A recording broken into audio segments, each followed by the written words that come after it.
மதச்சார்பற்ற முற்போக்கு கூட்டணி கட்சிகளின் வேட்பாளர்களை ஆதரித்து நடைபெறக்கூடிய இந்த மாபெரும் பொதுக்கூட்டத்திற்கு தலைமையேற்று தொடக்கத்தில் அனைவரையும் வரவேற்று மகிழ்ந்திருக்கக்கூடிய விருதுநகர் தெற்கு மாவட்ட கழகத்துடைய செயலாளர் மாண்புமிகு அமைச்சர் KKSSR ராமச்சந்திரன் அவர்களே, முன்னிலை பொறுப்பை ஏற்றுள்ள விருதுநகர் வடக்கு மாவட்ட கழகத்துடைய செயலாளர் மாண்புமிகு அமைச்சர் திரு தங்கம் தென்னரசு அவர்களே, நாடாளுமன்ற உறுப்பினர் திருமதி ராணி ஸ்ரீகுமார் அவர்களே, முன்னாள் நாடாளுமன்ற உறுப்பினர் தம்பி தனுஷ்குமார் அவர்களே, சட்டமன்ற உறுப்பினர் திரு சீனிவாசன் அவர்களே, தோழமை கட்சிகளை சார்ந்திருக்கக்கூடிய மாவட்ட கழகத்துடைய செயலாளர்களே, மாவட்ட பொறுப்பாளர்களே, தலைமை கழகத்தினுடைய நிர்வாகிகளே, விருதுநகர் மாவட்ட கழக நிர்வாகிகளே, மதச்சார்பற்ற முற்போக்கு கூட்டணியில் அங்கம் ஏற்றிருக்கக்கூடிய பெரியோர்களே, முன்னோடிகளே, செயல் வீரர்களே, பத்திரிகை மற்றும் ஊடகத்துறை சார்ந்த நண்பர்களே, வணக்கத்திற்குரிய வாக்காளர் பெருமக்களே, என் உயிரோடு கலந்திருக்கக்கூடிய தலைவர் கலைஞர் அவர்களின் உயிரினும் உயிரான அன்பு உடன்பிறப்புகளே, உங்கள் அனைவருக்கும் என்னுடைய அன்பான வணக்கம். சிவகாசி பட்டாசானாலும் விருதுநகர் தான், சாத்தூர் பலகாரமாக இருந்தாலும் விருதுநகர் தான், திருவள்ளிபுத்தூர் பால்கோவாக இருந்தாலும் விருதுநகர் தான், பரோட்டாவாக இருந்தாலும் விருதுநகர் தான், தீப்பெட்டி ஆனாலும் விருதுநகர் தான், கேலண்டர் ஆனாலும் விருதுநகர் தான். உங்களை குட்டி ஜப்பான்னு சும்மாவா சொன்னாங்க? மொத்தத்தில் சுறுசுறுப்புக்கு பெயர் பெற்ற மக்கள் வாழுகிற மாவட்டம் தான் இந்த விருதுநகர். அப்படிப்பட்ட விருதுநகர் மாவட்டத்திற்கு தான் உங்களை நாடி வந்திருக்கிறேன். இப்படி ஓயாம உழைக்கிற உங்களை பார்த்து நானும் கொஞ்சம் எனர்ஜியை பூஸ்ட் பண்ணிக்கலாம், ஏத்திக்கலாம் அப்படின்னு விருதுநகருக்கு வந்திருக்கிறேன். விருதுநகர் சொன்னால வீரத்தியாகி சங்கரலிங்கம் மறக்க முடியுமா? நமது தாய் நிலத்தை தமிழ்நாடுன்னு வாய் நிறைய நெஞ்சம் நிறைய பெருமை பொங்க அழைக்கணும்னு போராடி அதுக்காக உயிரை தந்தவர் சங்கரலிங்கனார் அவர்கள். அவர் மட்டுமா? ஈரோடு என்றால் தந்தை பெரியார், காஞ்சி என்றால் பேரறிஞர் அண்ணா, திருவாரூர் என்றால் தலைவர் கலைஞர் என்பதை போல விருதுநகர் என்றால் பெருந்தலைவர் காமராசர். அவருடைய மண் இது. அரசியல் கடந்த தனிப்பட்ட முறையிலையும் எனக்கு அவர் மேல மிகுந்த மரியாதை உண்டு. உடல்நலம் பாதிக்கப்பட்டிருந்த நிலையில என்னுடைய திருமணத்திற்கு நேரில் வந்து வாழ்த்தினவர் ஐயா காமராஜர் அவர்கள். அதை என்னால எப்பவும் மறக்க முடியாது. பெருந்தலைவர் காமராஜருடைய பிறந்த நாள ஜூலை 15 கல்வி வளர்ச்சி நாளா கொண்டாடப்பட வேண்டும் என்று தலைவர் கலைஞர் அவர்கள் ஆணையிட்டு இப்ப வர அதை கடைபிடிக்கப்பட்டு கொண்டிருக்கிறது என்பது உங்களுக்கு எல்லாம் தெரியும். அப்படிப்பட்ட தமிழ்நாட்டு மாணவருடைய கல்வி கண்ணை திறந்த பச்சை தமிழர் காமராஜர் அவருடைய விருதுநகருக்கு நான் வந்திருக்கிறேன். தமிழ்நாட்டினுடைய பல பகுதிகளுக்கும் பிரச்சாரத்திற்காக நான் போயிட்டு வந்திருக்கிறேன். அவங்க எல்லாம் திராவிட மாடல் 2.0க்கு டபுள் ஓகே சொல்லிட்டாங்க. விருதுநகர் மக்களான திராவிட மாடல் ஆட்சி உருவாக வேண்டும் என்று நீங்க சொல்லணும். தயாராகிட்டீங்களா? தயாராகிட்டீங்களா? நீங்களும் ரெடியா? நன்றி. அதுக்கு இங்க நிக்கிற நம்ம மதச்சார்பற்ற முற்போக்கு கூட்டணி வேட்பாளர்களை நீங்க வெற்றி பெற வைக்கணும். முதல்ல அருப்புக்கோட்டை சட்டமன்ற தொகுதி நமது வெல்லும் வேட்பாளர் மாண்புமிகு அமைச்சர் KKSSR ராமச்சந்திரன் அவர்கள், மக்கள் திலகம் எம்ஜிஆர் அவர்களால அடையாளப்படுத்தப்பட்டவர். அந்த காலம் முதல் இந்த காலம் வரை சுறுசுறுப்பா மக்கள் பணி ஆற்றிக் கொண்டிருக்கக்கூடியவர். தமிழ்நாடு வரலாற்றிலேயே இல்லாத அளவுக்கு நம்முடைய திராவிட மாடல் ஆட்சியில ஏறக்குறை 23 லட்சம் பேருக்கு பட்டா வழங்கி சாதனை படைத்திருக்கிறோம் என்றால் அந்த சாதனைக்கு பொறுப்பேற்று செயல்பட்டவர் தான் இவர். அப்படிப்பட்ட நம்ம அண்ணாச்சி KKSSR ராமச்சந்திரன் அவர்களுக்கு நீங்க எல்லாம் உதயசூரியன் சின்னத்தில் உங்களுடைய ஆதரவை தந்திட வேண்டும். அடுத்து திருச்சுழி சட்டமன்ற தொகுதி நமது வெல்லும் வேட்பாளர் மாண்புமிகு அமைச்சர் என்னுடைய இனிய சகோதரர் தங்கம் தென்னரசு அவர்கள். தலைவர் கலைஞருடைய அன்பு தூண், அது மட்டுமல்ல என்னுடைய வளர்ச்சிக்கு அடித்தளமிட்ட அண்ணன் தங்கபாண்டியனுடைய அருமை மகன் நம்முடைய தங்கம் தென்னரசு அவர்கள். 5 முறை சட்டமன்ற உறுப்பினராக வென்ற தங்கம் தென்னரசு அவர்கள் தமிழ்நாட்டை அனைத்து வகையிலும் உயர்த்திய திராவிட மாடல் ஆட்சியுடைய நிதித்துறையை தலைமை பெற வச்சு பெருமைக்குரிய சொந்தக்காரர் நம்முடைய தங்கம் தென்னரசு அவர்கள். இன்னும் சொல்லணும்னா இவரை எதிர்த்து நிற்கவே எதிர்கட்சி வேட்பாளர் அறிவிக்கப்பட்டவர் விரும்பலன்னு செய்திகளும் வந்துட்டு இருக்கு. அந்த அளவு வலிமையான வேட்பாளர். அப்படிப்பட்ட தங்கம் தென்னரசு அவர்களுக்கு உதயசூரியன் சின்னத்தில் நீங்க எல்லாம் மீண்டும் ஆதரிச்சு அவரை வெற்றி பெற வைக்கணும். அடுத்து சாத்தூர் சட்டமன்ற தொகுதி நமது வெல்லும் வேட்பாளர் கடற்கரை ராஜ் அவர்கள் மாவட்ட சேர்மனாக இருந்து மக்கள் பணி ஆற்றியவர். கழகத்தின் மேற்கு ஒன்றிய செயலாளராக தீவிர பணியை செய்து கொண்டிருக்கக்கூடியவர். அப்படிப்பட்ட கடற்கரை ராஜ் அவர்களுக்கு நீங்கள் எல்லாம் உதயசூரியன் சின்னத்தில் சாத்தூர் மக்களாக நீங்கள் உங்களுடைய பொன்னான வாக்குகளை வழங்கிட வேண்டும். அடுத்து ராஜபாளையம் தொகுதி சட்டமன்ற தொகுதி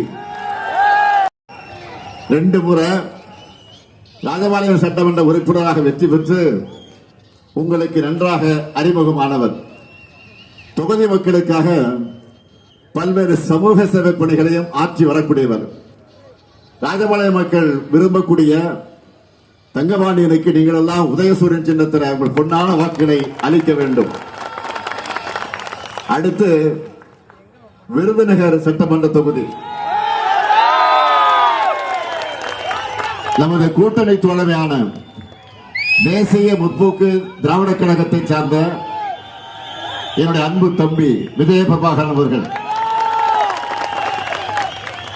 என்னுடைய ஆறுகை நண்பர் பெருமதிப்பிற்குரிய கேப்டன் விஜயகாந்த் மற்றும் அன்பு சகோதரி பிரேமலதா விஜயகாந்துடைய அன்பு மகன்தான் இங்கே வேட்பாளராக இருக்கிறார். தேமுதிகவினுடைய இளைஞரணி செயலாளராக துடிப்போடு செயல்பட்டுக் கொண்டிருக்கக்கூடியவர். அவருக்கு நீங்கள் எல்லாம் முரசு சின்னத்தில் உங்களுடைய பொன்னான வாக்குகளை அளிக்கணும். தம்பி விஜய பிரபாகரனுக்கு வாக்கு கேட்கும் போது என்னுடைய நினைவுகள் எல்லாம் எங்கே செல்கிறது தெரியுமா? அவருடைய தந்தை என்னுடைய இனிய நண்பர் ஆறுதல் நண்பர் கேப்டன் விஜயகாந்த் அவர்கள் மக்கள் ஆணையிட்டால் என்ற ஒரு திரைப்படத்தில் வேட்பாளராக நடித்தார்.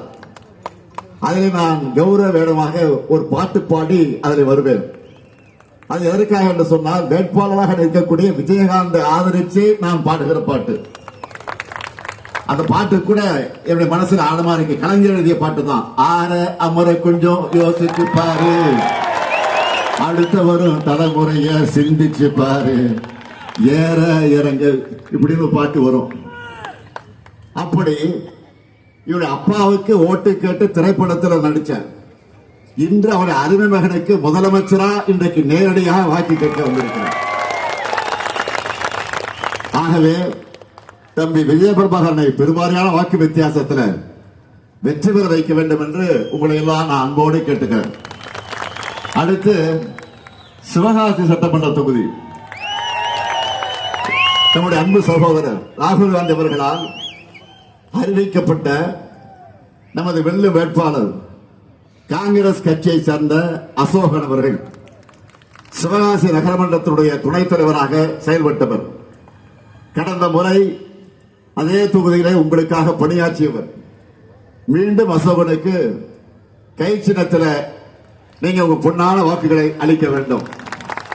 நிறைவா திருவள்ளிபுத்தூர் சட்டமன்ற தொகுதி நமது வெள்ளு வேட்பாளர் இந்திய கம்யூனிஸ்ட் கட்சியை சார்ந்த திரு மகாலிங்கம் அவர்கள் பத்திராய்ப்பு தாலுகாவினுடைய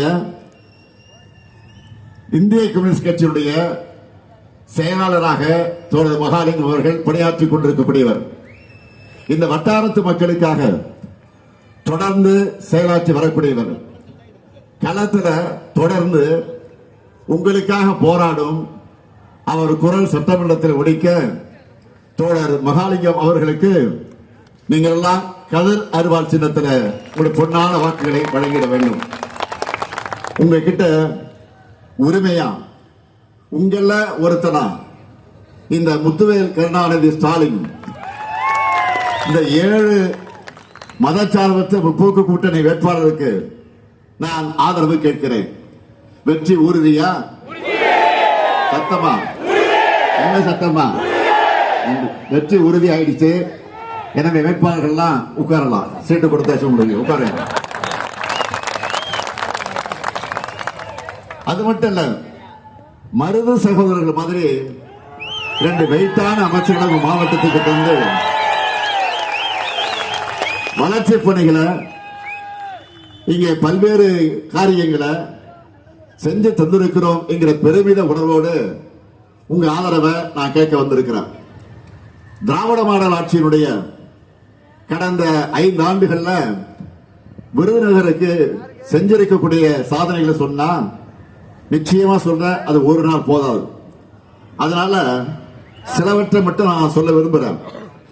திருச்சுழி மக்களுடைய நீண்ட நாள் கோரிக்கையை நிறைவேற்றி இன்னைக்கு புதிய பேருந்து நிலையம், சிவகாசி திருவள்ளிபுத்தூர் காலையில் இருக்கக்கூடிய சாட்சியாபுரத்தில் புதிய ரயில் மேம்பாலம், அருப்புக்கோட்டை மற்றும் ராஜபாளையம் அரசு மருத்துவமனைகளில் புதிய கூடுதல் கட்டடங்கள், முடுக்கன்குளம் துணை மின் நிலையம், காரியாப்பட்டி மற்ற திருச்சுழி வட்டங்களில் கண்மாய்கள், அணைக்கட்டுகள் மேம்பாடு, காரியாப்பட்டி வட்டத்தில் தெற்காற்றின் குறுக்க புதிய அணை, பிளவக்கல் அணை பகுதியில் பூங்கா, மேற்கு தொடர்ச்சி மலையின் அடிவாரத்தில் இருக்கக்கூடிய சுற்றுலா தலமான சாஸ்தா கோயில் அருவி பகுதியில் மேம்பாட்டு பணிகள். இவை அனைத்துக்கும் மேலாக 40,000 பேருக்கு விருதுநகர் மாவட்டத்தில் பட்டா வழங்கப்பட்டிருக்கு. அது மட்டும் இல்ல, 1286 ஊரக குடியிருப்புகளுக்கு தாமிரபரணிய நீராதாரமாக கொண்டு கூட்டு குடிநீர் திட்ட பணிகள். இருக்கன்குடி மாரியம்மன் திருக்கோயில்ல 66 கோடி ரூபாயில அந்த மதிப்பீட்டில் திருப்பணிகள். விருதுநகர்ல ஒருங்கிணைந்த ஆயத்தாடைகள் பூங்கா, திருச்சூழியில புதிய சிப்காட் தொழில் பூங்கா மற்றும் உணவு பூங்கா, அருப்புக்கோட்டை மருத்துவமனை மாவட்ட தலைமையிட மருத்துவமனையாக மேம்படுத்தக்கூடிய பணிகள், ராஜபாளையம் வட்டம் ஐயன்கொள்ளன் கொண்டான்ல 25 ஏக்கர்ல 15 கோடி ரூபாய் மதிப்பீட்டில் புதிய தொழிற்பேட்டை, திருவள்ளிபுத்தூர்ல புதிய பேருந்து நிலையம், திருத்தங்கல் பகுதியில் போக்குவரத்து நெரிசலை சரி செய்ய, அதை தவிர்க்க புதிய ரயில்வே மேம்பாலம் ஆகிய பணிகள் நடைபெற்று வருகிறது. திருச்சூழியில அரசு கல்லூரி வேணும்னு கேட்டீங்க, அந்த பணியும் தொடங்கியாச்சு. இன்னும் உங்களுக்கு என்ன வேணுமாலும் சொல்லுங்க, விருதுநகருக்காக நிச்சயம் நான் செஞ்சு தருவேன் என்ற உறுதியை தெரிவிக்கிறேன்.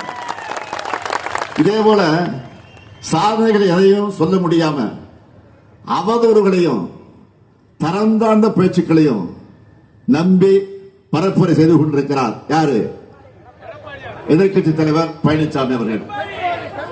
பழனிசாமின்னு சொன்னா அது பொய், பித்தன் அப்படிதான் வரும். பழனிசாமி சொல்லிருக்கக்கூடிய பொய்களை ஒரு புத்தகமே போடலாம், அந்த அளவுக்கு பொய்களை சொல்லிக் கொண்டிருக்கிறார். 5 முறை முதலமைச்சராக இருந்த நம்முடைய தலைவர் கலைஞர் அவர்களை பற்றி பச்சை பொய்ய பேசுற பழனிசாமிக்கு நான் நெல்லையிலே அதற்கு பதிலடி கொடுத்திருக்கிறேன். தான் சொன்ன ஒரு பொய்யிலிருந்து தப்பிக்க அடுத்தடுத்த பொய்களை கூச்சவே இல்லாம சொல்ல தொடங்கி இருக்கிறார். என்ன சொல்லுகிறார்? பெருந்தலைவர் காமராஜருக்கு நாம் இடம் தர மறுத்தோமா, அதேபோல அம்மையார் ஜானகி எம்ஜிஆர் அவர்களுக்கு இடம் தர மறுத்தோம்னு உளதை கூட்டி இருக்கிறார். சங்கை கூட்டணியில் சேர்ந்த காரணத்தால அவங்கள போலவே வாட்ஸ்அப் வதந்திகளை வாந்தி எடுத்துக்கிட்டு இருக்கிறார். பெருந்தலைவர் காமராஜர் மறைவுற்ற போது சொந்த மகனை போல